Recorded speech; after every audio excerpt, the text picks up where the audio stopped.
I'm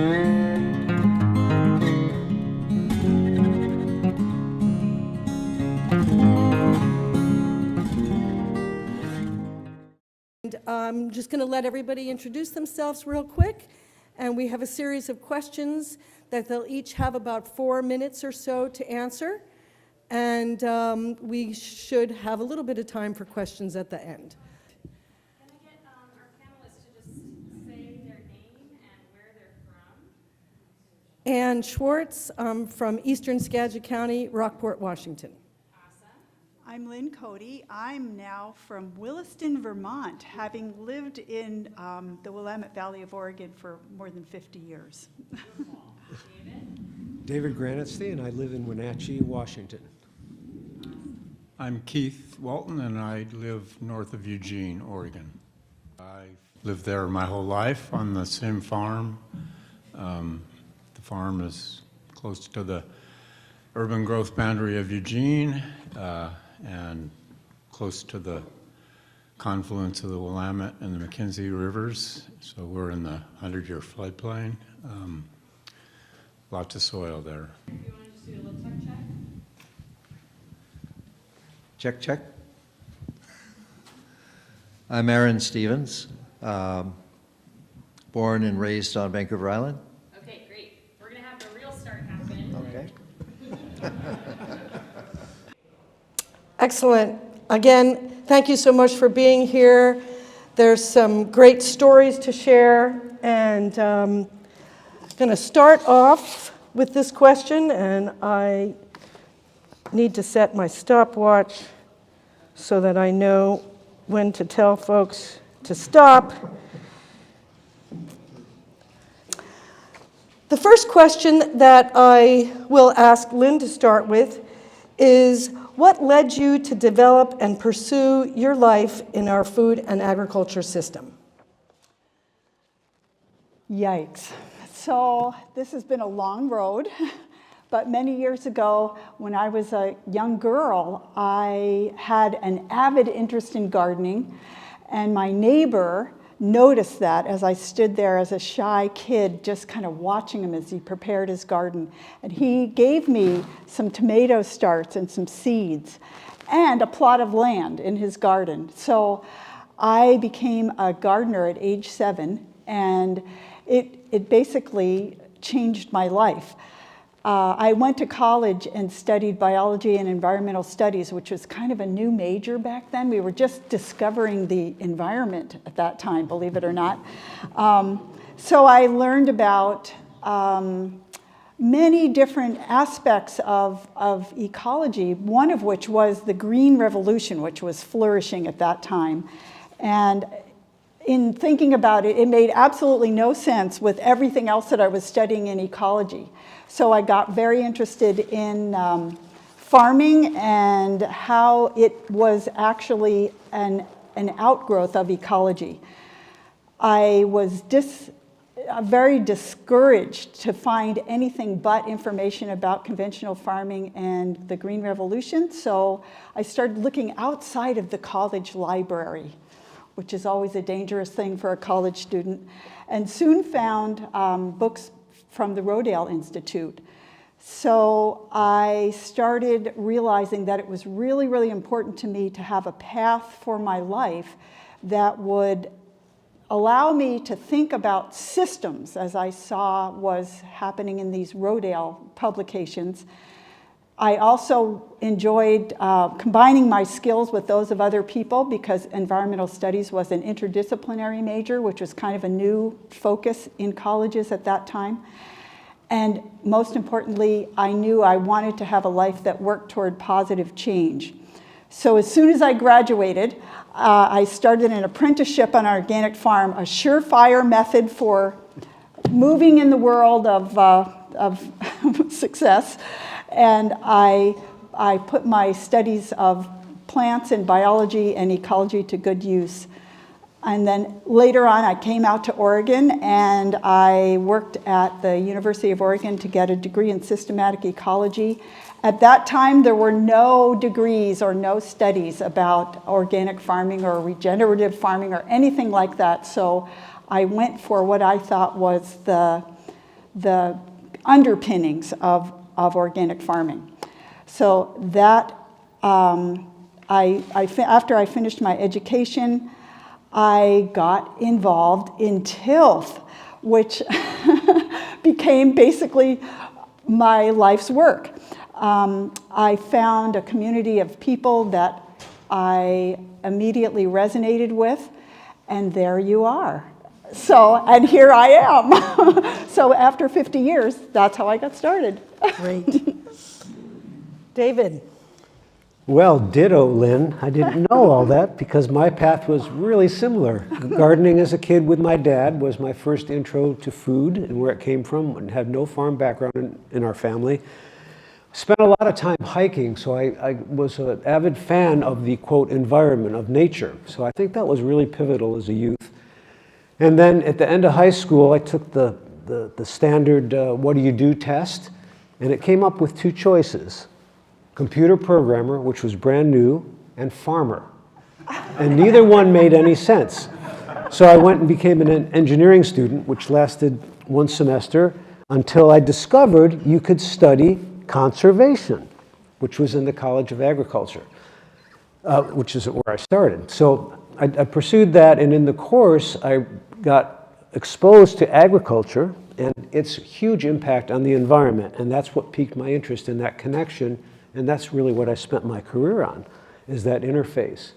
I left there with no intention of ever being in a university again, and spent about 7 years as a partner on an organic farm. I started as an apprentice in the San Juan Islands. And then I got really curious about soil on the one hand, and secondly on international development. What could we learn from farmers in other countries, principles of ecology and agriculture that we could apply here?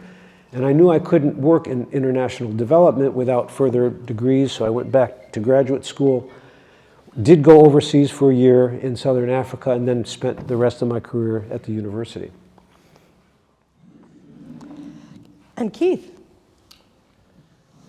Well, I already said where I live and a little bit about the farm, but the farm was established in 1911 by my father's father, who came from Michigan, and bought a small piece of land there, which is where I live now, in the house that he built. So the obvious answer to how did I come to be a farmer was I was born into it. My parents were essentially single children of each family, and my mother's side of the family moved to the adjoining farm in 1942 when her father retired as a USDA scientist, and they bought a farm that had peaches and cherries on it, and my parents met soon thereafter and married in the late 40s. So had a family of 6, and 2 of us remained on the farm, my oldest brother and myself, and our parents basically passed the farm along to us. So it was a predominantly cherry farm when I was young, and spent my years as a teen especially working in the cherry orchards and somewhat in the truck farm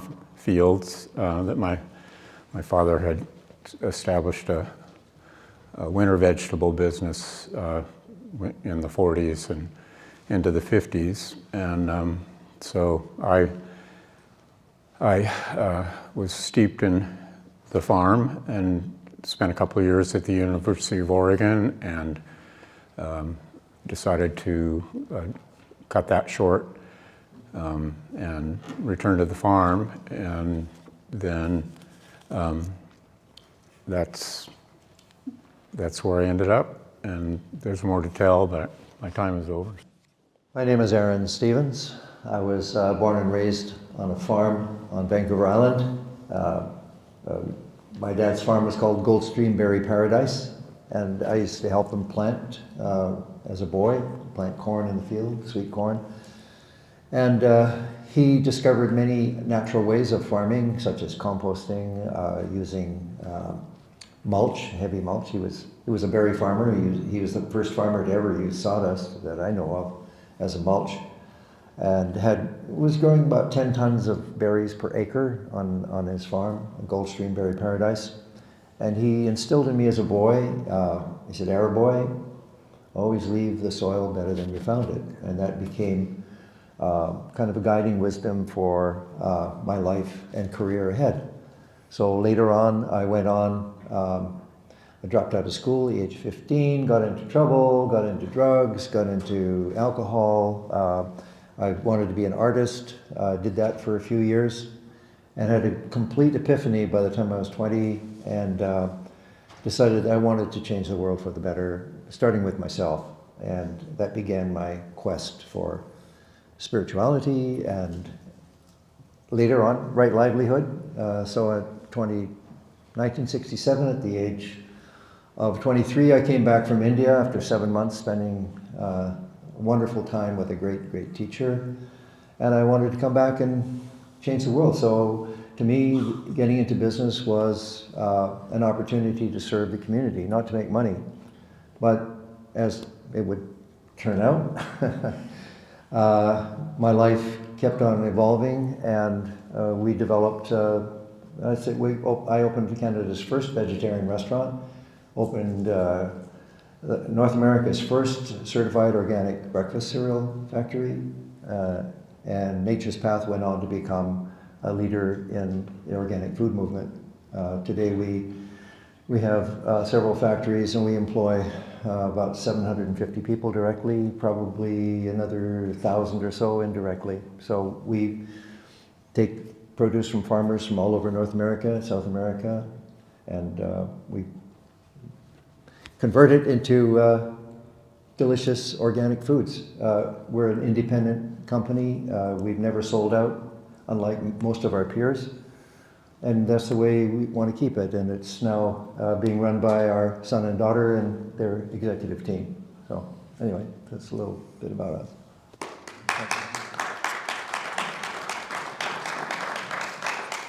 Excellent. Thank you all very much for that. Our second question that we asked the panelists to explore for us is, what do you consider to be some of the greatest influences and highlights with your engagement in our food system? Well, I guess we just go down the line again? Yep. Okay. Well, this is a tough one to answer in just a few minutes because there are so many influences and highlights over the many decades of work for me. I think the first thing is that there were so many incredible colleagues and people that I got to work with, both in policy, in certification, farmers, my buddies at Organically Grown Company, I've worked with for longer than anyone else. So I think that the willingness of other people to continue to discuss issues and ideas and concepts with me is one of the greatest influences. This is really important because when I started in organic, the whole society was erupting with change from, as a result of the Vietnam War, feminism, civil rights, etc. And of course, big changes in agricultural production because we were failing in agriculture and we needed to find new ways to go forward.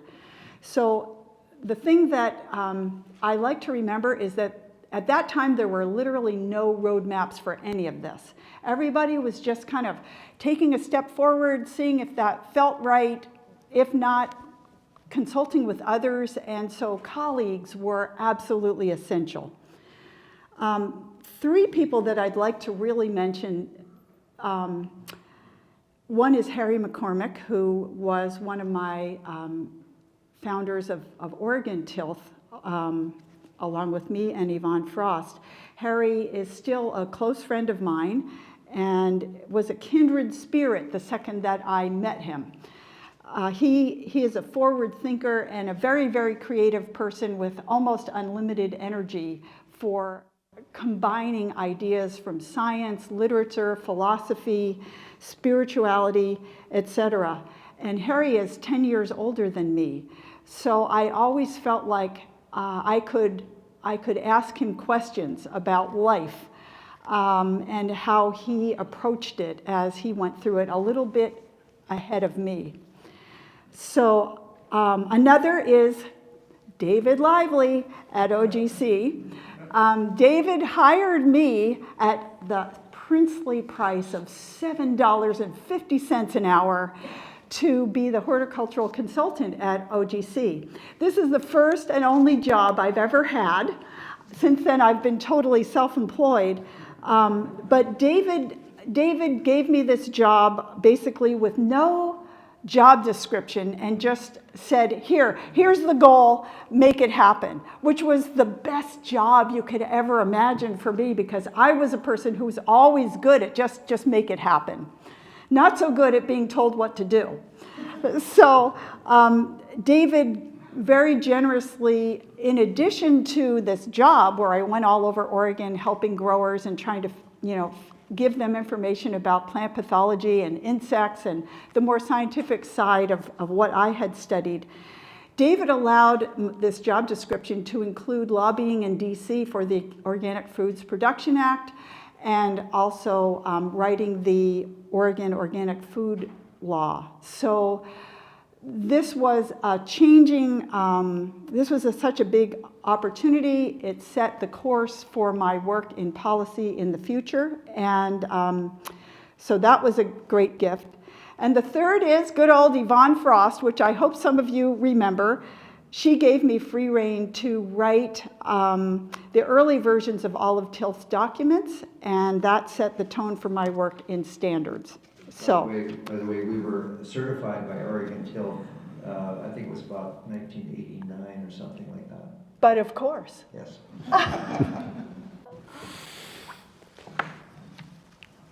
Well, because I ended up in an institution that was perhaps in a different place than folks in the organic sustainability world, I think the biggest influence I had was trying to open people's mind and engage the discussion. And so I'd been through experiences where the confrontation, I've got the answer and you're wrong, that wasn't going anywhere. And so I guess I found another way to try to bring these ideas forward to people so we could explore them and see what folks felt they could live with, work with, what made sense to them. So really, I think a lot around explaining this broad concept of sustainability. That's, for me, I think that's the biggest influence I had on the institution, and maybe beyond that, other organizations and people as well.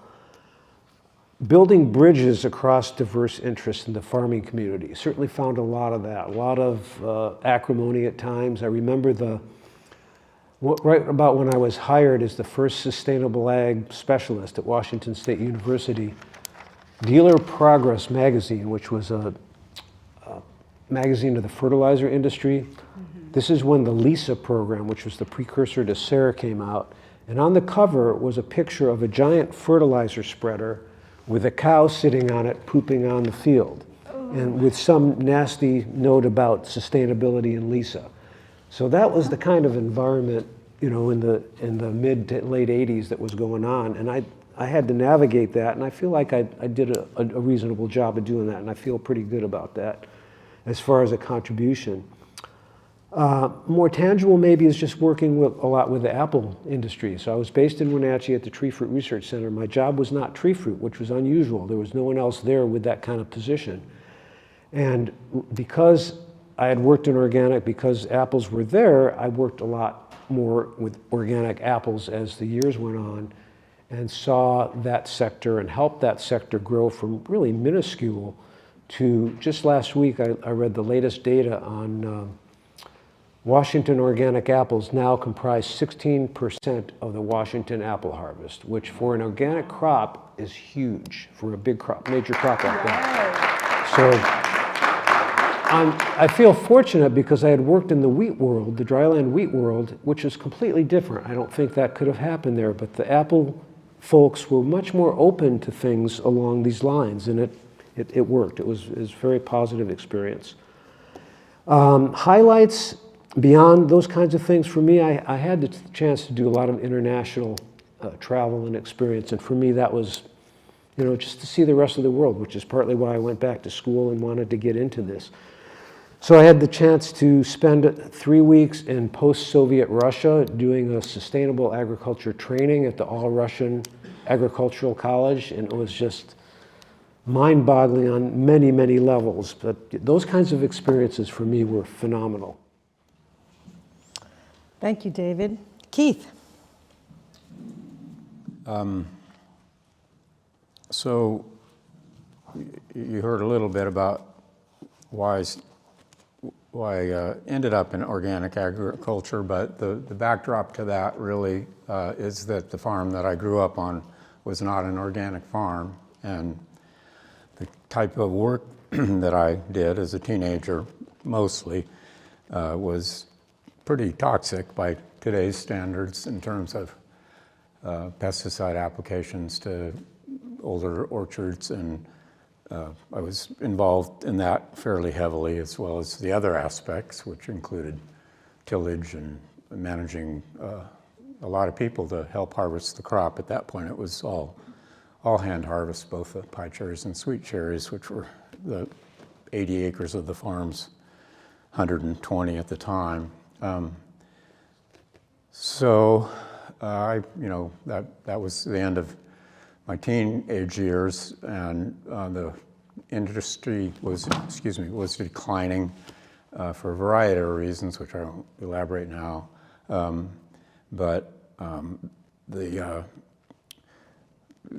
transition was necessary. My father took a job off of the farm to stabilize the family income because of the decline of the cherry industry, and older brothers went on to college and the military service, so I was left in a situation where I could pretty much manage things as my parents felt was appropriate, and that included some truck crop ground. And at the time in Eugene, there wasn't really a market. It was 1972, 3.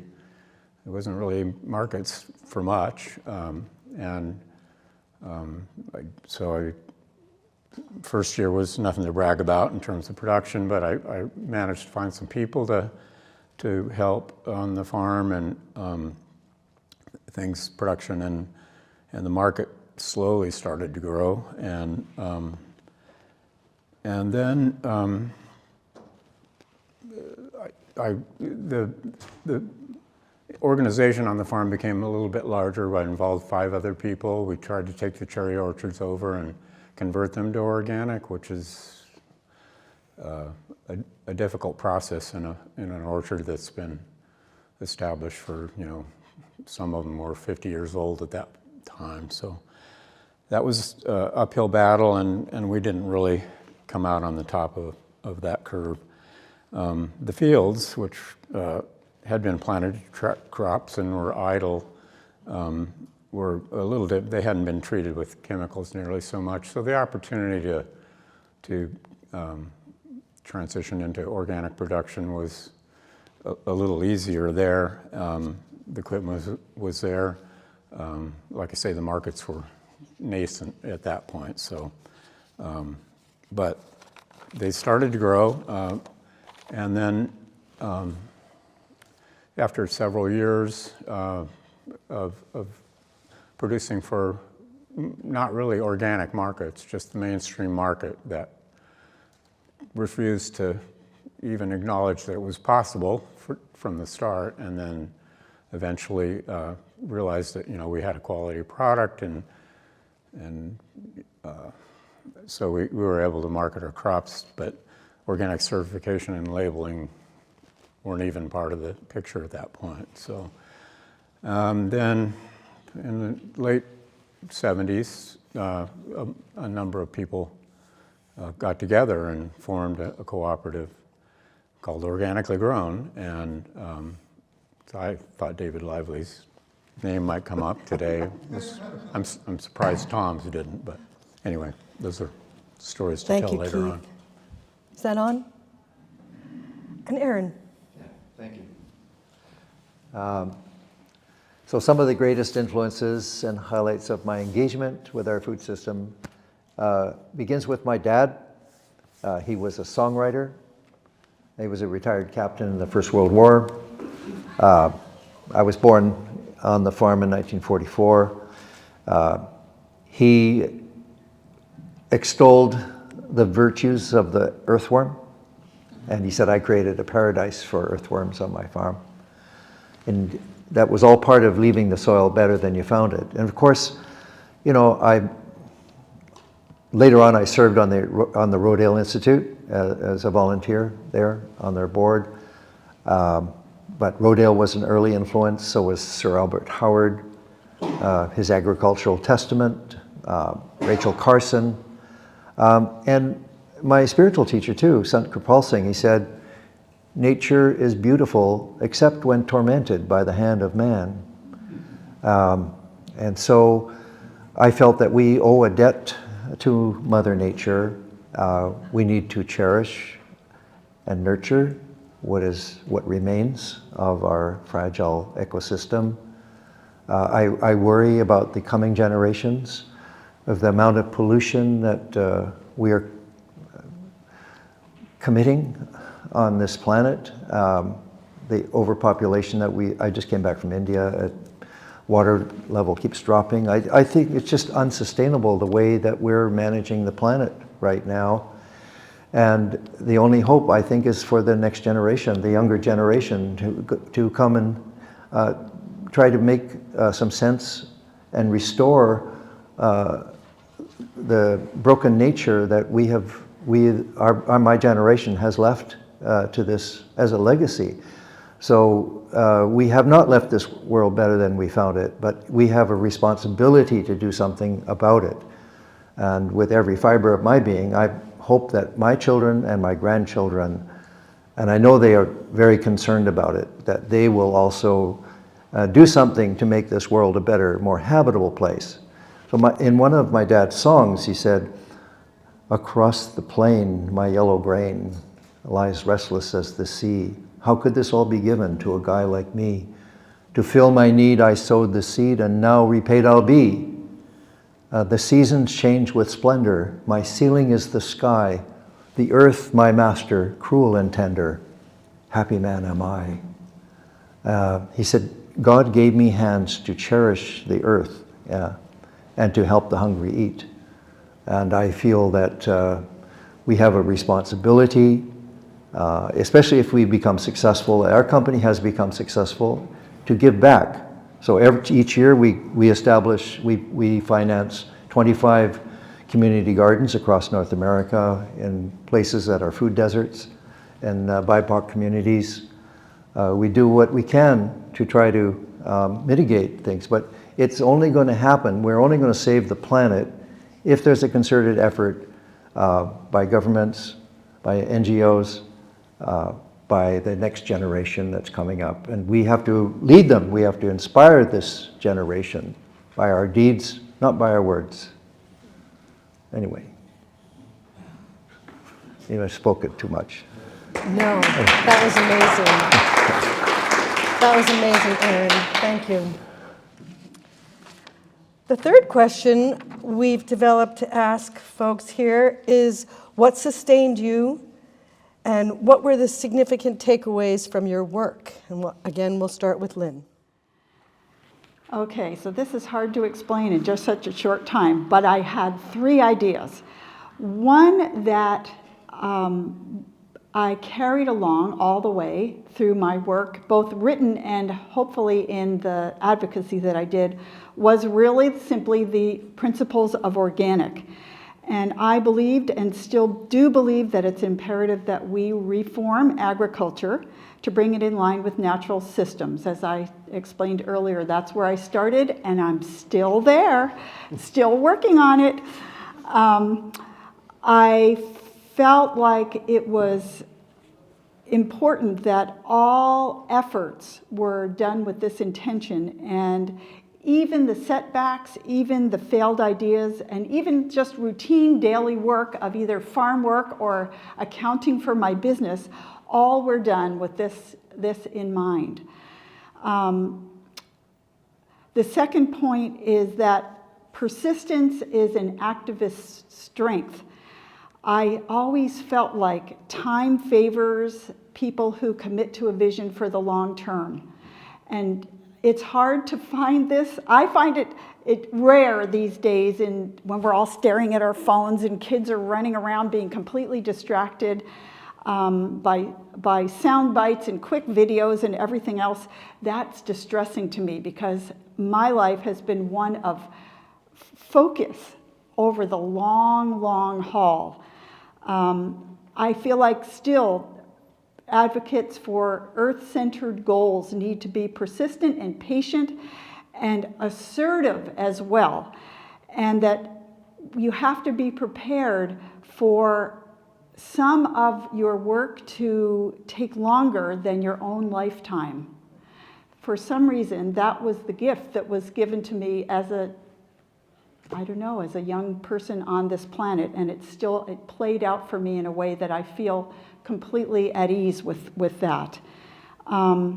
Later on, as I've gotten older, I felt like there was a sense of a life well spent, and for this I'm very, very grateful.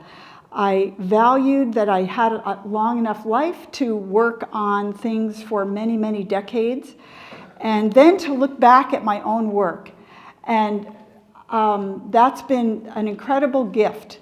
So now that I'm kind of moving towards somewhat maybe someday retiring, although I haven't found the path for that yet, I do feel that there's a great value of having worked so much with the intention of doing good for the earth, working with other people, and this is not an easy life. It's not one that I really would encourage. I can't really encourage this, but I really hope that many people more take it up. Some days, the only good thing left to do is to call your dear friend and complain and yell and say, what the hell should I do? And so I had Anne. So I'm thankful for that. Great. David. Yeah, the answer's pretty simple of what sustained me, and it was the people. So many different people in so many places and different situations that I had the chance to meet, to work with, to become friends with. That was the bottom line. That's so pretty simple. I love being outdoors. I like watching things grow, watching the world around me. So working in agriculture, of course, did that. As the years went by, of course, as for most of us, we ended up behind a computer screen a lot more than out in the field, and that was unfortunate. So that maybe is a warning. Just beware that can happen even if you don't want it to, and it's a tough one. I think takeaway-wise, one of the big ones is to avoid judgment. We don't have all the answers. None of us do. So kind of have that attitude when you're interacting with others. But to me, organic is a means to an end. It's not the end in itself. And that's why I like sustainability. To me, that's this big goal. It's a big long-term goal that we will probably never reach, but we continually can aspire to it, and we can measure whether we're moving towards it or away from it. And to me, organic is one way of trying to achieve that. So it's a little different perspective, I think, than a lot of folks in the organic world, but that's kind of how I look at it. But I think kind of what Arran was saying, if we don't really address the sustainability issue, we've got major problems long-term, even short-term at this point, because they used to be years ago, we'd figure it out. Well, now it's years later, we haven't figured it out. But I think one of the big questions is, and this relates to the next generation, you can't have a sustainable agriculture in a society where the rest of the things are unsustainable, period. And so until we can look ourselves in the mirror, and in fact, Dick Thompson, I'll tell a little story about that later, but he used to get up and say, we disagree and we often blame all our problems on other people. Every time you're pointing the finger at somebody else, there's 3 fingers pointing back at you. So look deep inside and say, what can I do? What's my role? What's my contribution, good or bad, to this problem? rather than always looking to blame somebody else. And I think we need to do that with sustainability. Okay, Keith. Well, I just have to reiterate what was just said, that it's the people. And in my experience, we had different sets of people over the first 30 years that I worked with on the farm in semi-cooperative ways, as much as you could be cooperative in a situation where the family owned the land and there were other people doing the work besides, myself and my older brother. So, but those people meant so much to my parents and the rest, those of us who were still on the farm, still in touch with a number of them. David Lively, of course, who, we're still fast friends, and Tom Lively, who's a neighbor of mine and calls me up when there's something he can't fix, that he needs fixed. And so that's the big part, and that the work that we've done and the work that is looming on the farm isn't something that should be the product of one person's imagination, and can't be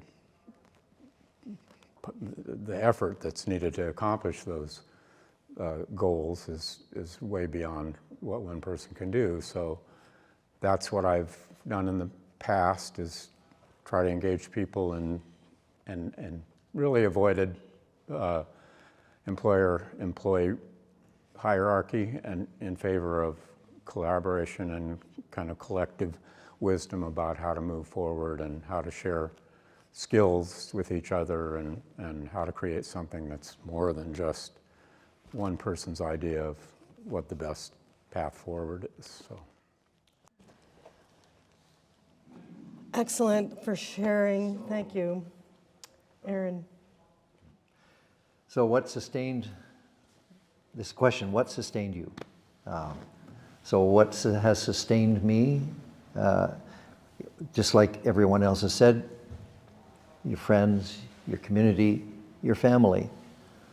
But what has really been my sustenance has been a daily practice of meditation.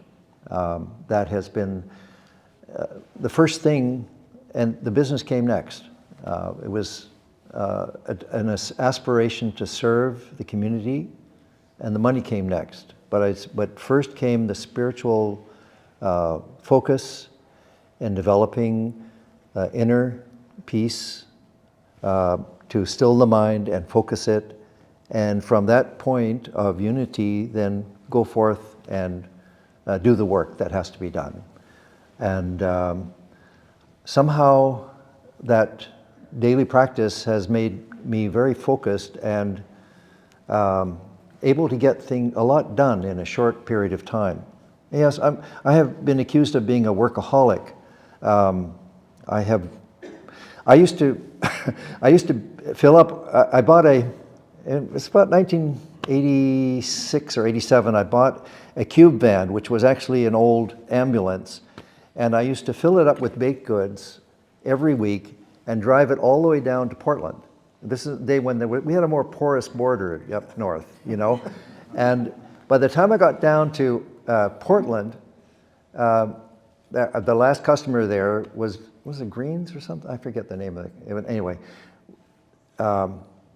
we sold everything out of the truck and then came all the way back. I'd bring stuff back up to Vancouver for supplies and what have you, and wonderful days. But these were like 18-hour days. So it takes a lot of work and a lot of commitment. But I think the stillness of the contemplative practice and the action of our lives together, if we find a harmonious balance between our inner life and our outer life, then I think we can achieve much more effectively. Anyway, that's been my experience. So that's what sustained me. And it's the philosophy, I would say, the ageless philosophy of the great spiritual traditions of the world that has inspired me. And a love of nature, I get restored by going to my garden. I get restored by going out in nature. I get restored by going up on the mountain and feeling the beautiful forces of nature all around me. So these things sustain me, and the hope that we can make a difference to the coming generations, that also sustains me. Thank you.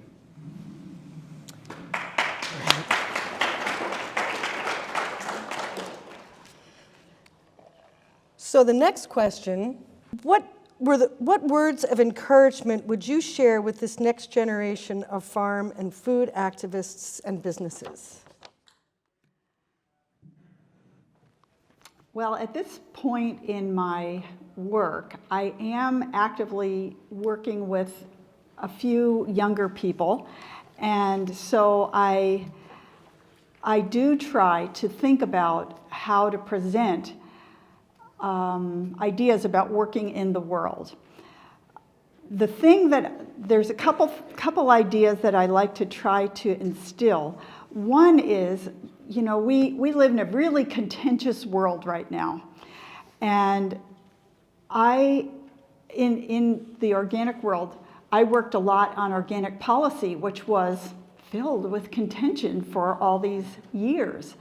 So I try to tell people that when you're faced with disagreement, instead, the first thing you should do is try to listen carefully. It's tough because it calls you to listen to a viewpoint that you disagree with. So one of the biggest skills to develop is empathy. And that means that you have to try to find specific ways to understand a person's objection and then address them. So this is really hard. This is my spiritual practice, I suppose. This is kind of a spiritual practice for a squirmy person. So basically, you have to be willing to work on issues even if you disagree with people, and that is not something that we're ever taught. Have you ever found a place where you get taught this skill? I haven't. I've had to try to figure it out over time, and it hasn't always been pretty. And I haven't always been able to do it.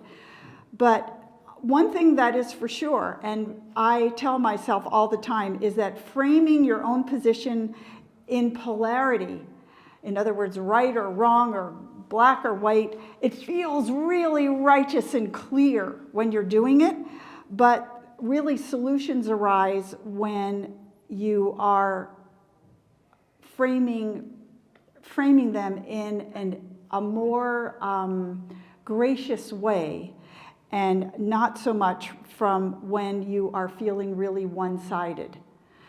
So where that leads to, unfortunately, is something that's not all that comfortable for many of us, which is compromise. And in policy, this is usually how things happen. So I found as a leader in policy work, it was always important to compromise, but also while keeping my own goal in mind. So even at the point of settling for something less than I'd hoped for, it's important to remember your own goal and consider the compromise as an iteration towards reaching the larger goal. So one way that I did this was I always identified my own next step, and I would make it a point to state that specifically to myself, like usually by writing it down, and also to tell it to some other person. So I would say, well, we did this, but here's where I really want to go. I actually kept notes of the elements of the situation that I was unable to achieve at the current point, so I could go back to that and see if I made progress or not. And I also would make it a point to start working on the next step as soon as I possibly could, and consider letting others implement the compromise. That's why I would always I was often at the critical juncture of starting things like Tilth and Omri and OOC, but letting others carry out the work. That was why I was a founder of so many organizations. And finally, I would focus my leadership on the foundation for the next step. So I have a career of having worked with many organizations that are now kind of functioning as the infrastructure of the organic world, especially in the Pacific Northwest, but also leaving them behind for others to carry it out. Thank So you, that's Lynn. that's what I tell people. Do that. And David. My bias is kind of towards the farming side of things and the biology of it. That's what's always fascinated me. And I think for the next generation, all I see is opportunity. The more we learn, the more we realize we don't know and that there is to learn. And so if you're into discovery and science and learning from experience on the land, it's wide open. There is so much opportunity out there. What really kind of cemented this idea for me was an experience in 1989 when I had the chance to go to the field day of Dick Thompson Farm in Boone, Iowa. And at that time, Dick Thompson was the poster boy for the Rodale Institute trying to get sustainable ag somewhat into the consciousness of American agriculture. So this was one of the biggest field days in the country. 1,000 people would come, and 1,000 people were there that day. And Dick Thompson would greet us, really wonderful, humble man, really sharp.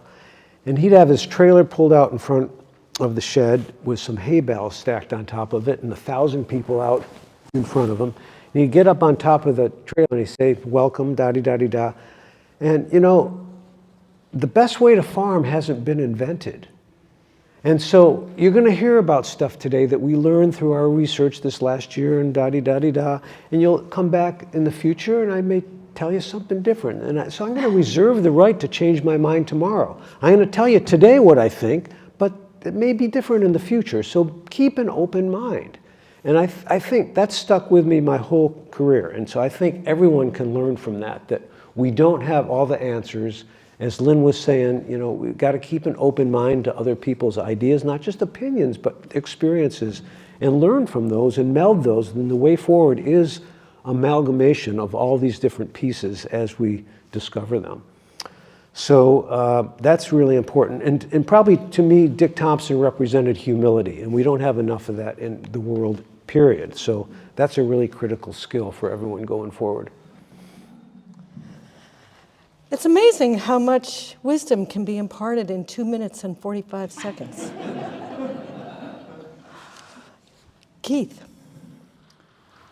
Well, a short answer, I think. That the next generation, or the younger people who are interested in farming, that's what I'm addressing here, they're really on track, at least in our neighborhood. It's a small community of farmers who are on rented land or land that might have been in their family. But from what I've seen, they're ready to instigate the transitions that are needed to stabilize and secure the agricultural community, at least in our area. You know, it'll extend beyond that, I'm sure, but and the institutions, the mechanisms that will facilitate this movement are already there, really. They just need to be coordinated. And I think the people, things 50 years ago, we were holding the candle up to light the way, and now it's lightning bolts that are flashing, and I think I see a lot of inspiration out there and a lot of creative ways to address the issues. So I'm hopeful. Thank you. Arran. Next generation. Well, you know, for quite a few years now, I've been thinking about how to pass on our legacy to the next generation. And fortunately, we've got 4 high-spirited kids and 7 grandchildren, 3 daughters and 6 granddaughters. So I've been blessed in the girl department, and a wife who is amazing. She's amazing. We've been married for 55, 56 years. She's been wonderful. And we've done our best to try to instill our values, ethics and values into our children. Those ethics and values also, we've tried to instill it into the organization.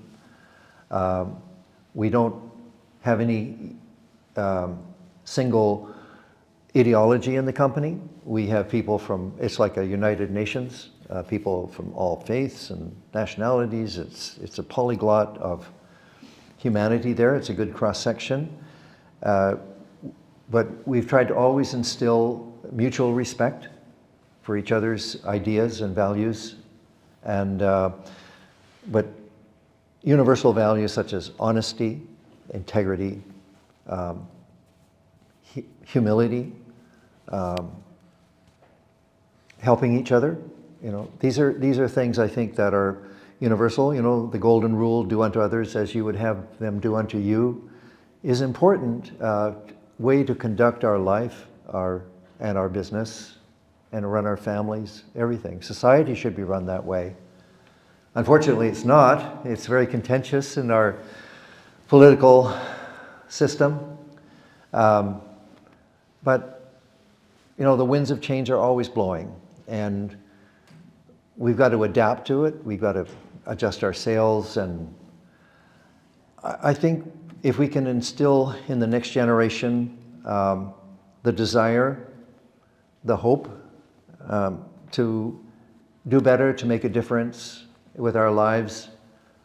And you know, the organic movement has come a long way. I remember in Vancouver back in 1965, when I was ready to go and change the world, there was a doctor who was writing prescriptions for an organic whole wheat bread in Vancouver. There was no whole wheat bread available in any of the supermarkets. Every single food product had preservatives and colorings and flavorings. Everything was grown with pesticides. It was a time of like a real food desert. And the organic food movement and the natural food movement, it came as a kind of a protest against this horrible situation in society. And it's come a long way now. But the danger is that big industry is kind of taken over. That was kind of inevitable. But I just want to say something here about the so-called regenerative movement, okay? Regenerative movement is a wonderful thing if it's organic. The whole idea of the regenerative food movement was started by Robert Rodale, actually, of the Rodale Institute. But today, what's called regenerative, you're allowed to use glyphosate. It's no-till. It's just no-till, you know. You're allowed to use GMOs, and you're allowed to use chemical fertilizers. That's not sustainable because it's poisoning the planet. So be careful. Don't get sideswiped by this glamorous word, regenerative agriculture. It should be regenerative organic agriculture. Okay, and keep it organic.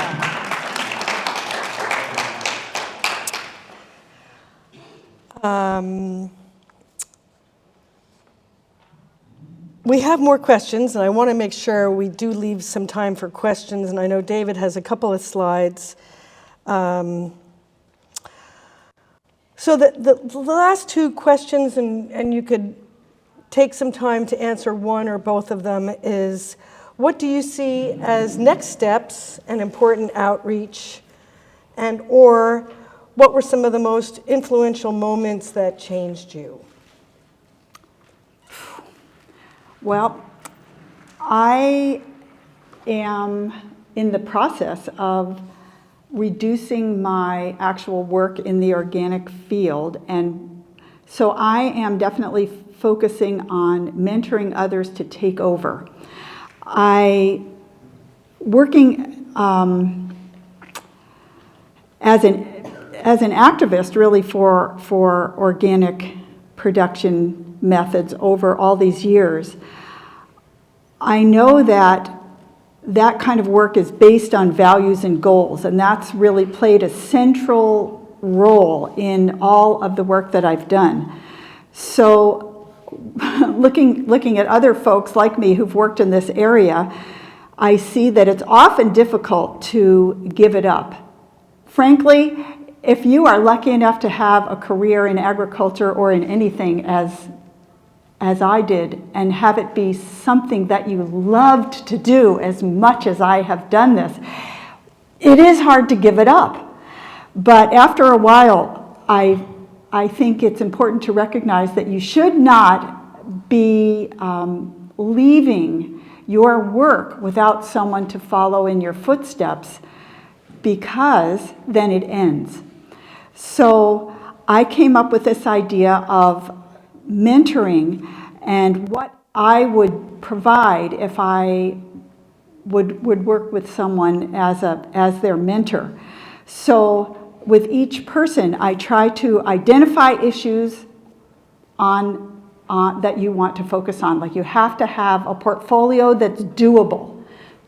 Be focused.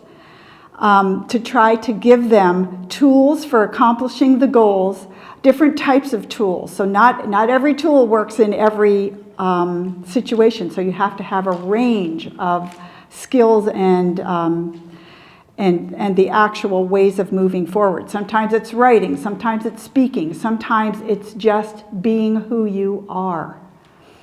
And then you have to have a way to evaluate your actions in order to set the next goal. And finally, you have to instill how to deal with both successes and failures. So I think that when I do this, I try to provide information about how to do this, and also modeling this to show people, hey, I haven't always succeeded. There have been many times I failed. There have been many times I proposed an idea that was just totally wrong. How do you recover from that? So that's how I see the next steps that are important. And things that were real highlights for me were definitely being able to work with Kathleen Merrigan on the OFPA, being willing to work with my congressional representative, the famous Peter DeFazio, to write the House version of that law. Just being part of this whole building of the organic world has been unimaginably, almost inexpressibly wonderful. It's the gift of my life, other than my son being born, really.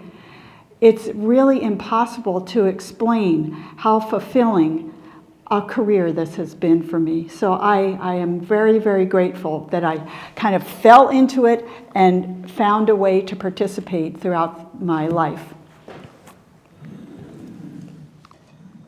Well, I think for next steps and outreach, I come back to the idea of avoiding judgment, meeting people where they are, whether it's farmers or consumers or policy people, and engage, don't preach. That's really, to me, a kind of a strategy that's important across the board.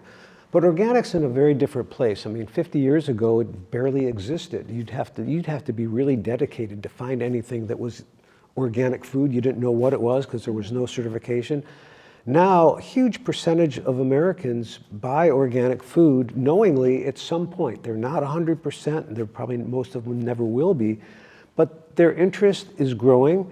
And so understanding where they are and how your experience can help them further theirs, and that may grow organic. Because to me, size does matter. And this is a bit of a bone I have to pick sometimes with the quote movement, and that is, organic does not equal small. Small is not a prerequisite for organic. In a lot of people's minds, that's kind of hung up on that, in my opinion. I know not everyone's going to agree with me on this, but I want to show a few slides here, Ann. I don't know if you can go back to the first one.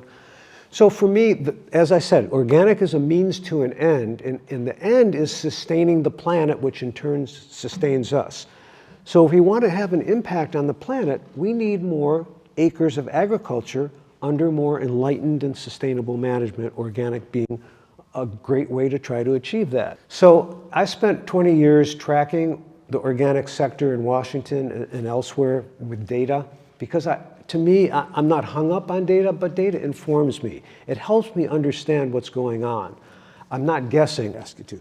So here's the situation globally. And I've had the chance to work with the group in Switzerland that tracks organic data globally. And so it's kind of interesting to understand what's going on in Washington, in the US, and around the world.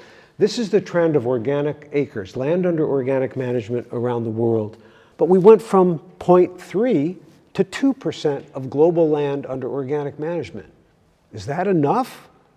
I don't think so myself. So that's global. Is that certified or? That's all. That's why under organic management, certified plus transition. The data are really squishy and difficult. That's how they report it. The US, this is certified, so we have a little better sense of it. The top two lines are acres. The bottom two are percent. So the previous graph was percent. Bottom two are percent. So farmland, we're 0.5% today. And cropland, which takes out kind of the range in the pasture, is around 1%. Okay? 2%, 1%, those aren't hugely, 100%, double the number, but they're still pretty small, bottom line. So there's Washington. Green line is acres, red line is percent. Right around 2% of the cropland, and we're primarily cropland. We don't have a lot of pasture in Washington or rangeland under organic. So that's where we are. It's not a lot. We need to expand the footprint of organic if we want the benefits for environmental sustainability. I mean, to me, that's a logical conclusion. I don't know how else to look at it. So then we look at the breakdown in Washington of where the acres are. And this first group, 0 to 1, they're broken down by the size of the farm on the x-axis, on out to 50 acres. Farms that are 1 to 50 acres, the number of certified farms in Washington that are 1 to 50 acres, that's 56% of all the farms, over half of the farms. That group of farms accounts for 6% of the acres. So we can focus on growing the really small farms and not have a big impact on growing the footprint. We can't ignore the other side, and I guess that's my point. Sometimes we get a bit skewed on that. Anyhow, so I think things like, investing in research and more education, and there's just a lot we still need to learn to enable that footprint to get bigger. And now we're getting a little crunched for time, so it's fine. But Keith, go ahead. I'll be short. AV issues. That discussion just reminded me of what I was going to mention earlier in my comments, which was at the 50th first conference in Ellensburg. One of the high points for me, one of the things I've remembered for all these years, is they played a videotape of Earl Butz debating Wendell Berry, and which was a remarkable conversation, I guess, and was reprinted, I think, in the Whole Earth catalog a year or two later. But my takeaway of the essence of the whole debate was Earl Butz said to Wendell Berry, his attitude was, get big or get out. And so what I took away from it was stay small and pay attention and hold on, basically, and that's what we've done. But to get back to the rest of the point, I think for those of us on farms, the issue is how to provide land tenure, and to those willing to take on land stewardship. And the model that was adopted when white people came to this part of the country needs to be reimagined and augmented, really. Different forms of land tenure, land trusts, conservation easements, and then to augment the, passing of land from a family member to another family member, I see as pretty critical to at least to raise the diversity of the people on land and the possibility of actually converting some lands to organic. So, when I started on my natural and organic journey deliberately, that was in 1967. At that time, the total organic acreage in North America was probably a few thousand acres, and the total sales were less than $1 million. Okay, so today there's 96 million hectares, which is over 200 million acres are now cultivated organically across the planet, and it's worth $232 million US dollars annually. So you can see the timeline between 1967 and today. It's quite a dramatic one, but yes, we do need to go a lot further. And it's wonderful to see that it's actually growing by about 20 million hectares a year, 20 to 30 million hectares a year, organic agriculture worldwide. So you're doing the right thing. Keep it up, pass it on, pass on the legacy to the next generation. I took a retirement 5 years ago to work harder than ever as a gardener, as a writer, as a painter, as an artist, and to do community outreach. So that's kind of where I see it at. And if anybody's interested, I've written a book. It's just out. But it's not available quite yet. It's held up in a port strike. But my journey of the last 56 years. It's more of a spiritual quest, but it's also got my business experiences in there as well. So, thank you.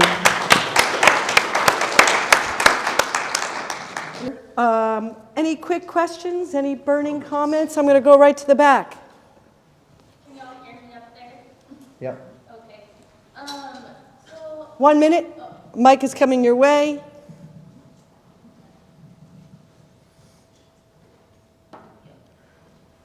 First of all, thank you so much for sharing your knowledge with us, and I just feel very grateful for that today. What would you say to the argument that organic ag cannot feed the world? That's a question that I see get asked frequently. How would you answer that today? Thank you.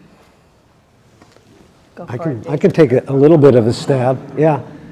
Well, a huge portion of U.S. farmland is dedicated to animal feed, of feeding grain to livestock. So that's the first place you look, that those lands can grow other things. We can grow, there's people growing all sorts of things in Iowa other than corn and soybeans, just not on a lot of acres. So we could easily do substitution. We could raise livestock on grass instead, which is their normal diet. There's a lot of those shifts that wouldn't be that hard in many places. It doesn't mean that's a total answer, but I think it would go a long way. Sam. Thank you. Thanks so much. Such great knowledge up here. Thank you. I have a comment. We've sort of tiptoed. I've been a certified organic grower for half the time of Tilth, I believe, about 25 years, maybe a little more. Not on the groundwork of organics, but in it a while to see quite a bit of change. And I agree with most comments I've heard up here. One thing we avoid in farming is policy, often. And someone earlier brought up you're a big policy maker there. And so one thing we've tiptoed around here, I think, is the Farm Bill and farm subsidies. We've only grown to 2% organic ground in North America. Other countries are doing far better. I think policy changes are going to drive us to that next level. I'm not opposed to subsidies. I'm opposed to what they're used for currently. And to help the next generations, I feel we need to help them by changing our systems of policy so that we can change our farm systems.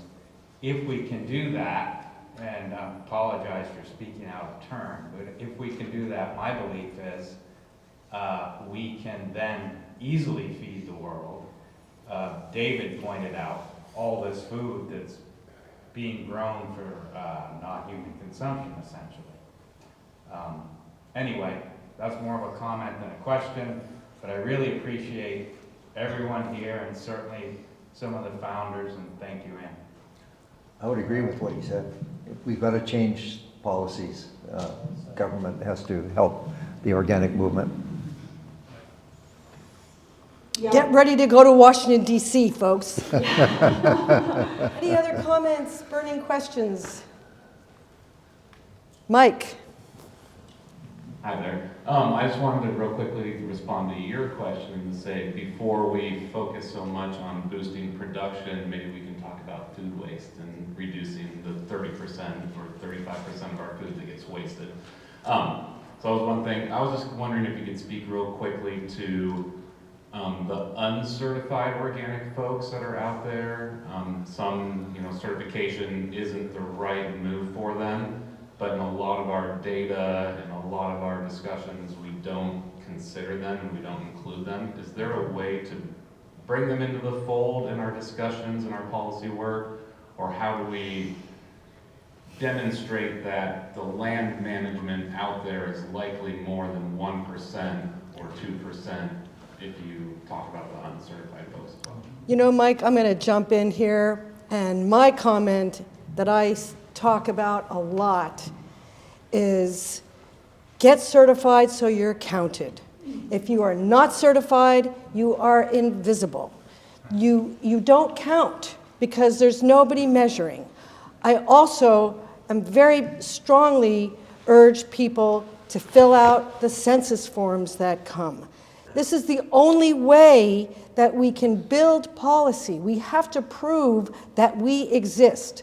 If you don't fill out those surveys, you are invisible.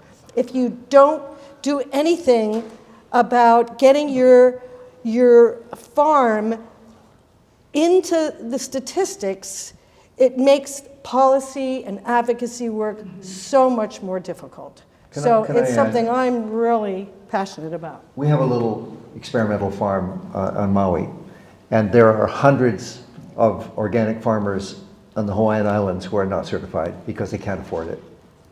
Some of them are like 2, 3, 4 acre farms, 5 acre farms. They said they can't afford $2,000, which is roughly what it costs to get certified. And Diane, go ahead. I just wanted to say that, to me, the issue of claiming organic practices but not being certified is very, very similar to not voting in an election. That you don't get your voice heard. You're not part of the system that we have created for working with organic farms and getting the services due to organic farms. So, yeah, the other side of the coin is all the add-on organic labels that use the NOP system as part of their validity, but then turn around and criticize it, is also a similar problem. So I'd like to see, especially in this era coming up that we're facing, that we consider consolidating our efforts instead of being so divisive. Yes, let's give everybody a really great thank you. I really appreciate so much wisdom and care and sharing here today. You all have touched me very deeply.